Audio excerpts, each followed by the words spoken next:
History museums, tag us. Thank you.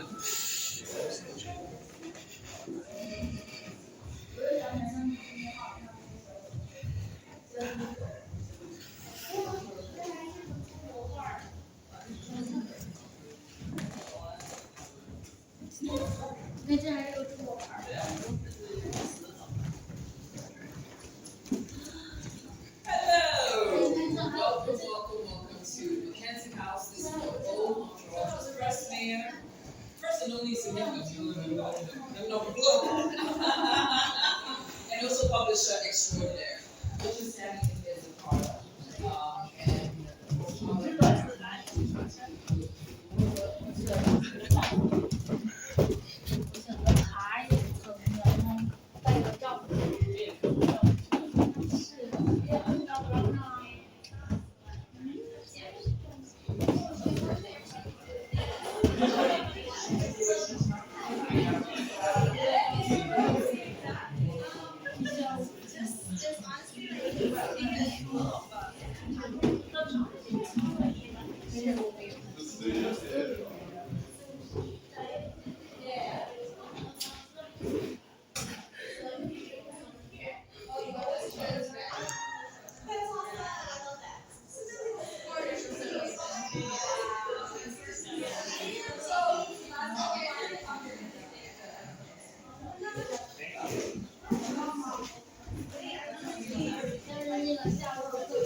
A ghost. Yeah. It was when the house was renovated and stuff. So this was his bed, and they saw someone standing there. One repeat just comes and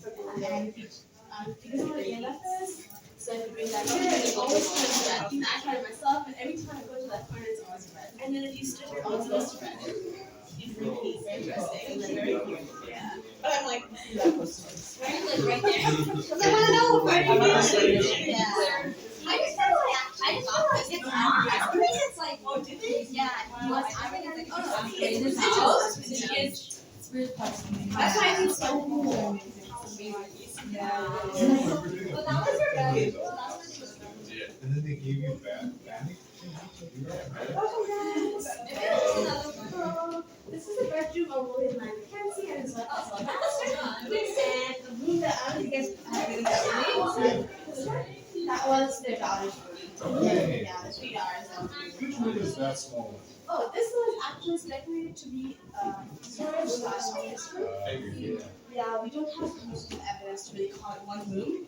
So we would think that maybe Mackenzie would work in there with newspapers especially. Okay. Are there any secrets in this house? Like secret departments, crypts, dungeons, jails? I actually don't know. So far, I've been to every part. There was nothing that was, it's secret. There's an attic, but that's because it's so small. It's the same aspect. We have that many people up there, so we have that closed down. This makes sense. Yeah, that's awesome. Thank you. Wow, this is like fixing the clothes. Yeah. So this is the bedroom of William Lyon Mackenzie and Isabel Baxter, his wife, and they've lived here for about 12 years, especially Mackenzie because he passed away around 1861, and so this was the room.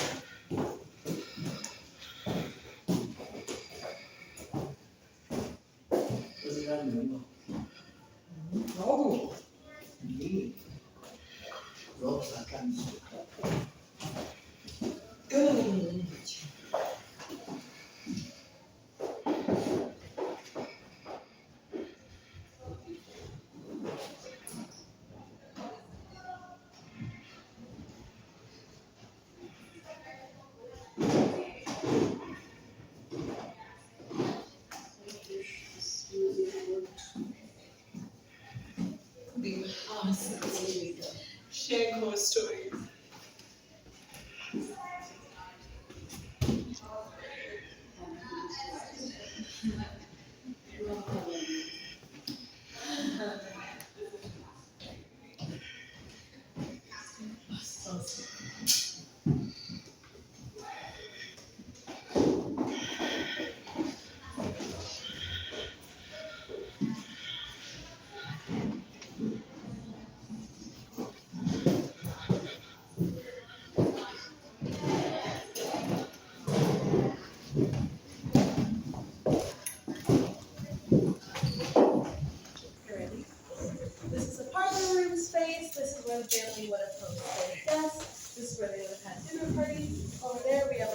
dress, and that's what women would have worn when they were hosting guests over. And then over here, we would have a large standing room table where they would have all of their best cutlery and their dishware, because obviously they were trying to impress those that came over.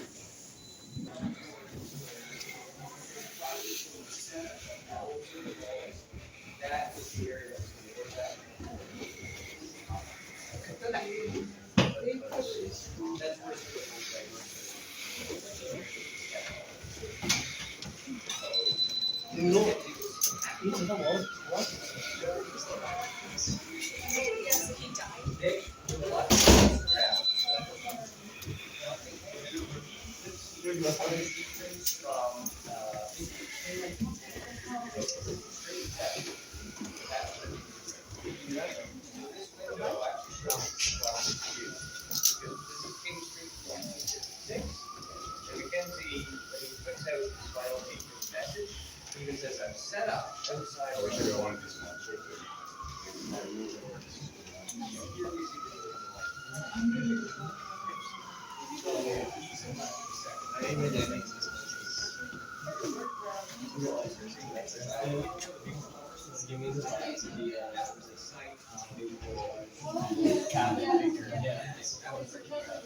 One Ricky. When Mackenzie returns, he goes right back into his role. Halibut County, which is the Hamilton area, and he runs against George Brown.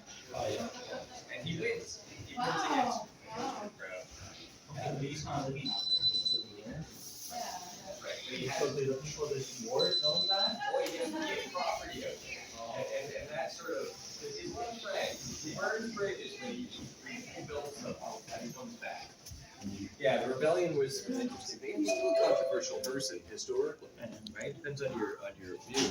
And his final paper, which again he ran to the end, was not the tour de force of his early days. So we do that. You can sort of tell that because in this newspaper, you can see it's just padded with images, right?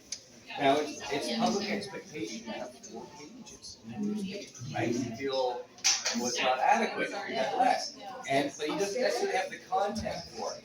So he's taking all of these, what would be woodcuts, and he's sort of interspersing them in, and that's sort of filling it out afterwards, right? That's kind of Dire Straits. And this paper sort of tied. Okay, and that's obviously a recreation. These are recreations. If you want something that's original, I've only got one in the shop right now, and that's actually a copy of George Brown's paper. So that's a copy of the Globe, 1866. And that is hand set type. So this is done the same way as Mackenzie's would be, only it would be done on a mechanized press. So a press that was steam driven. It would look like this one right here. This is George Brown was the first to have what's called an Arho cylinder press. Okay. This press, if we went as fast as we could make about 200 prints an hour, 200 impressions. This will do about 2,000, right? And if you can see the pulley system in here that's attached to a steam engine. So all you have to do is have an operator, as you can see right here, stand up and feed the paper in. The paper does the rest. However, you still had to have people who set it tight. So most people would be just employed just as compositors. That picture. Pretty tight editor. If I could find it. Yeah. And here's one. So these rooms would be busy spaces, right? I found them. How many people would you need to put paper together? I would say for Mackenzie, a dozen for a weekly. That would be good. And that would be a mixture of Mackenzie's the proprietor. He's not a printer. So sometimes you'll see that adage put to his name. A printer is a skilled tradesperson, somebody who's gone through an apprenticeship. Mackenzie does not apprentice at it, but he owns the paper, he owns the equipment, and he is the journalist, the editor. So he determines the content. So he writes at a desk, not like what you see behind you, right? That's a traveler's desk. That's something you can fold up and take with you. And he would write his editorials, in shorthand. And then, if you look on that desk, there's a series of cropped articles. So what he would do is he would subscribe to dozens of papers, some say over 100 at one point, and he would cherry pick sections from other newspapers, and that would fill up the content of, say, foreign news. Plagiarizing. Well, there was no copyright at this time, Yeah. so it was perfectly acceptable. And no Do credit, you have to credit the paper, You but could, you could. So if you look at, again, this is a copy of The Advocate. This is from 1830. On here, he actually has, where is it? Right here. He's got a section, and he's got the Troy Sentinel on here. oh, And right here, the Foreign Literary Gazette. okay. And So so, crediting. exactly. But you didn't have to. The big thing was libel. If you said something wrong about someone, they could come after you. And in 1826, Mackenzie spoke ill about the family compact. This was the upper echelons of Toronto that made up the government that basically carried out all the decision making. Mhm. And Mackenzie did not like the system. He thought more of the common people should have a greater say in government affairs. And so he wanted what we call responsible government. And when he sort of attacks the Jarvis family, think of Jarvis Street, especially the young son Samuel Peters Jarvis, then what is basically in broad daylight, the evening in the summer of 1826, they break into Mackenzie's shop, which would be on Front Street. They take his type and they pitch it in the lake, right? And they take his press and they smash it or knock it over, right? And so that was called the type riots. And when Mackenzie returned, because he was out of town at this point, probably buying materials, although some say he was escaping his creditor, he returns, and there's enough witnesses that can account for the people who committed the act, and so he takes them to court, and he wins the case. The judge is Judge Campbell, Campbell House, which is not terribly far from here. And when he wins the case, he wins £625, a fortune for the time. And with that money, he recoups his losses. He starts up his shop, but more importantly, he becomes like a reform hero to especially the working classes at the time. And from there, he propels himself into politics. So, in fact, by raiding his shop, they kind of do him a favor in the long run, right? And that gets more heated up until 1837, which is when the rebellion happens. Now, this press would be after that, if this was indeed his press. I cannot say. You could make an argument that it was. It would only be at the end of it. So this press was built in the 1840s after the type riot happened. But for those who haven't seen it, I'll demonstrate. This is a very simple press.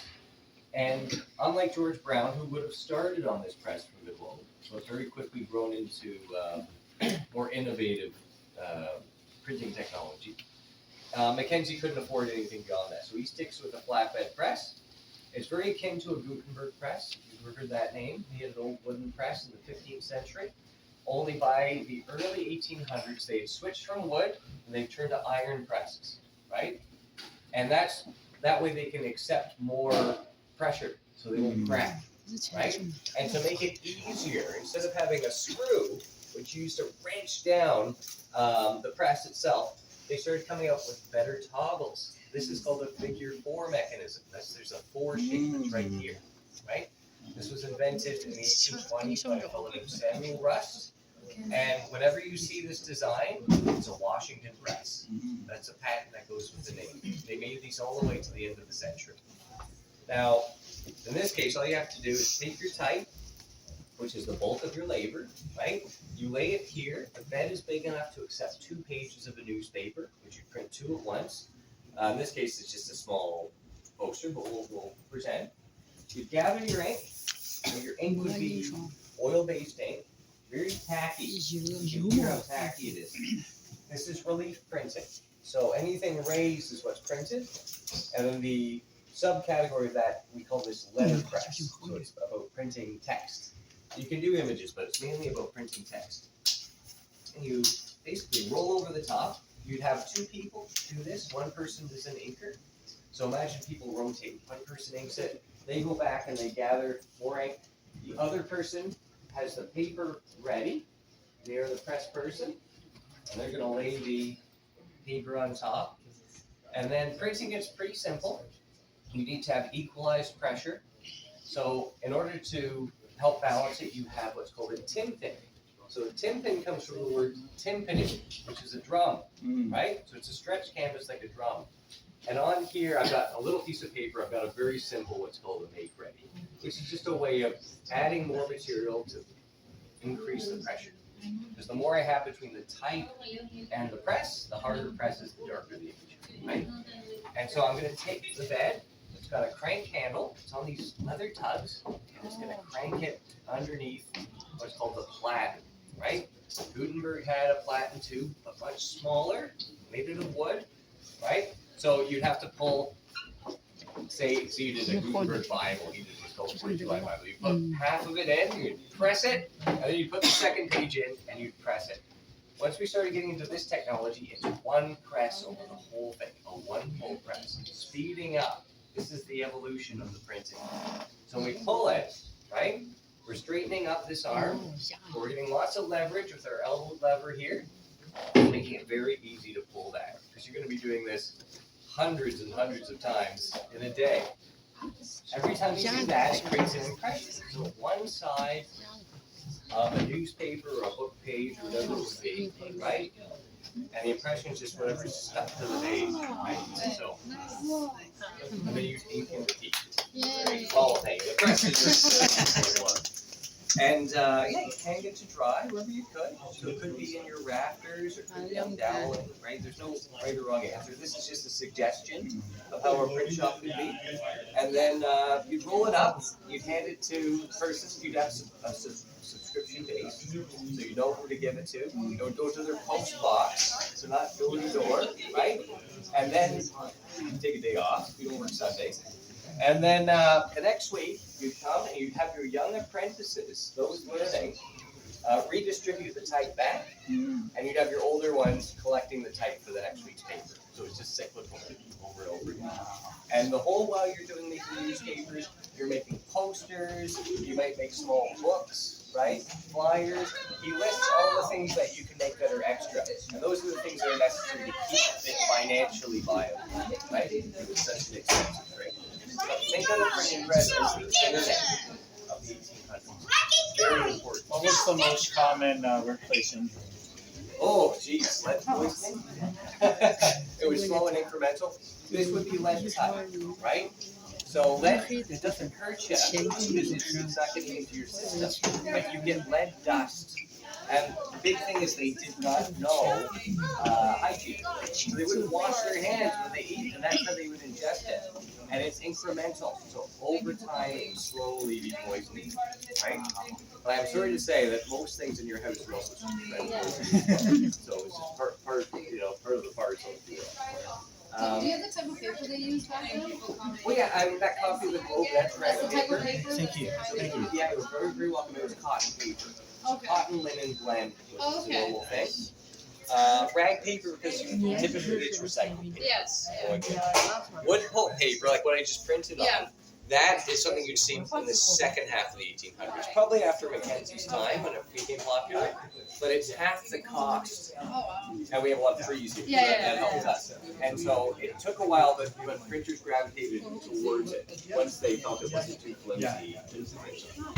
Do you know by chance when they incorporated red ink? Oh, geez. Or is that Yeah. years and years later? No, everything is going to be pretty much one tone up until probably the early 20th century, right? When you see it. But I mean, with printing and letterpress, you tend to do, like if you want to do a two-tone print, it's typically done in sections. Yes. So if I was to do like poster work, most of the posters you'd see in here would actually be very colorful, because that would stick out in the broadside. So you'd have to actually break all your type into different forms, Yes. and then you'd have each form for each color, and then you'd layer them. And they layer them all together. Press it. Exactly. That was believe it or not, the quickest way to do it. Coloring like what you see up on our poster. First, that's a lithograph, so that's a different form of printing. That's printing off of a stone, lithos stone. And this would be hand colored Oh, wow. Nice. afterwards. So that's how you get anything with real definition. So that map is a lithograph. Your currency, you have banknotes. So if you banked at the Bank of Montreal, you'd have Bank of Montreal dollars, right? They would likely be etchings or lithographs as well. And then each one would go through the process of coloring. Which sounds like a lot of work, but it also meant that a lot of people had work, which was kind of nice. There'd be industries for each one. And then a printer just brings all those industries together. I have a question. Is that machine still around? The one that they used back then? Which one, This one sorry? for the George Brown. Oh, yes. Is that machine still around? Like in Toronto, do we still have it? Like, I is it used- somewhere? I used to use one of these at Black Creek. Oh, really? So they Yeah. probably have one there. Okay. Yeah, I think they've rebranded since then. But I used to operate it. I hate to say it, I don't think it gets operated anymore. Yeah. That's too I bad. was with the old fella who taught me quite a bit about printing. Nice. It was passed on, but he redid this. It was originally a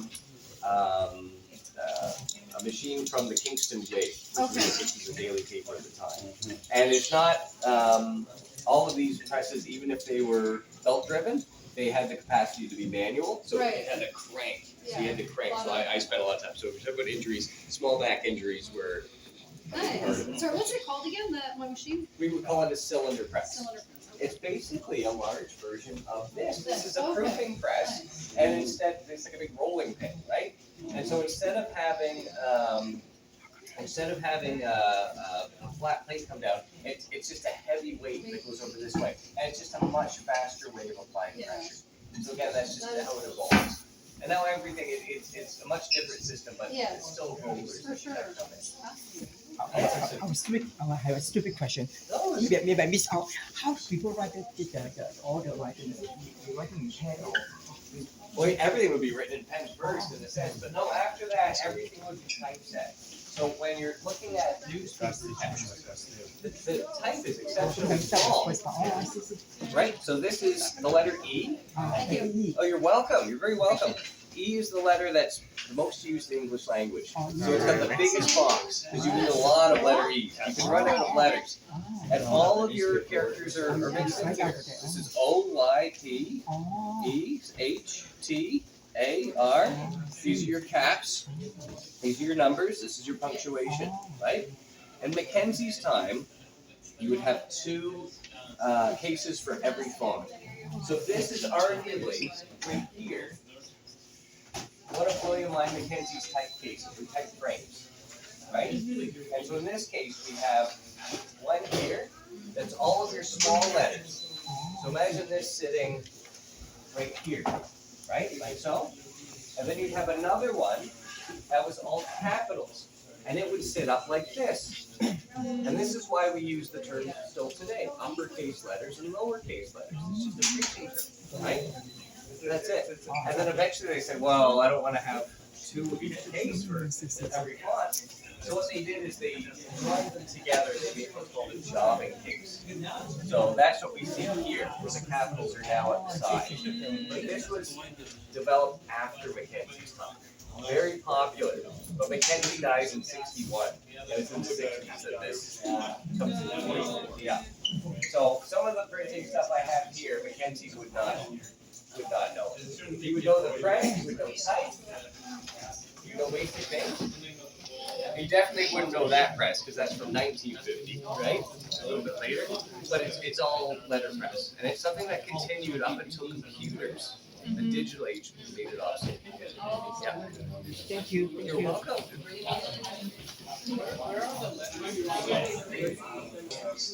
Yeah. You sort of go in Second World War. three steps. The guy that built the castle, he started the building.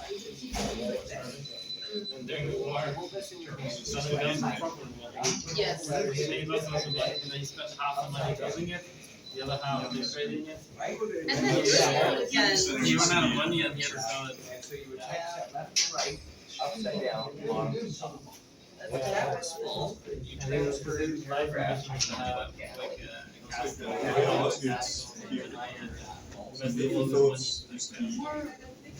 The other government bought it, and they turned it into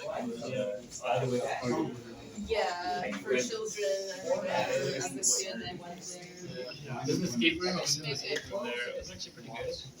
They have a very elaborate master servant floor.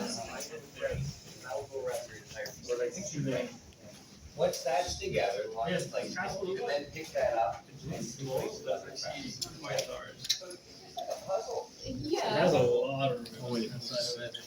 yeah, Together, but they're put Yeah. that's true. right? And then. It has a proper castle. How we press it. Printing is I mean, part. It's the as a kid, fun part. it felt very good. I haven't been in there. Oh, I haven't been there since then. So I don't, now I can't remember how many floors, how many rooms, anything. But, yeah. You print very quick. You print typically, Have you been? I would say more realistic. Since 2012. I wouldn't mind doing like a proper tour, because I just did the escape room, just like upstairs.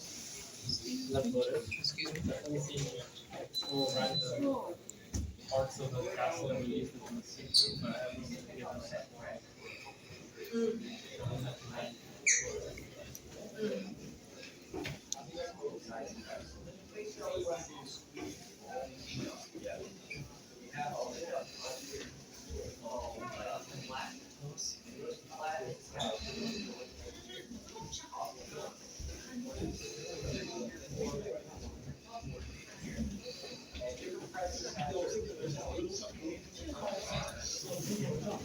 Sorry.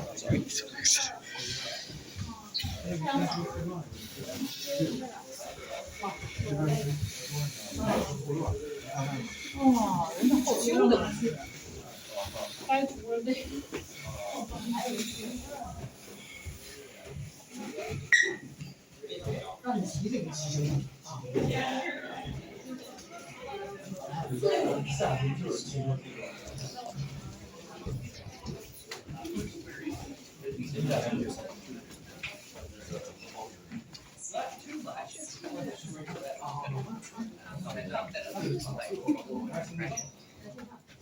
Impression is what's stuck to the page, right? So you just ink and repeat, ink and repeat. See, this doesn't work if you were to write a letter, just write a letter, right? Yeah. Much quicker. But if you want to mass produce something, this is the way you do it. So this is how you make newspapers.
Montreal. William Lyon Mackenzie, first mayor of Toronto in 1834 and leader of the Rebellion of 1837, prolific journalist and editor.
Wait, she's looking like we're not pedestrians, like it's our fault that you're talking basic.